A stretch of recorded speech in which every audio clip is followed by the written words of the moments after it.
The book of Ephesians is a letter the Apostle Paul wrote to the early Christians in Ephesus. Paul starts by praising God for all the spiritual blessings we've received through Jesus Christ, emphasizing that we're saved by grace through faith, not because of anything we've done. He highlights how Jesus has broken down the barriers between people, uniting everyone into one family under God. Paul encourages us to live lives worthy of our calling, urging us to be humble, gentle, patient, and loving.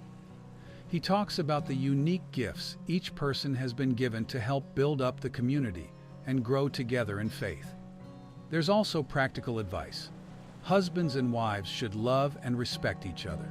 Children should obey their parents, and everyone should treat others with kindness and sincerity.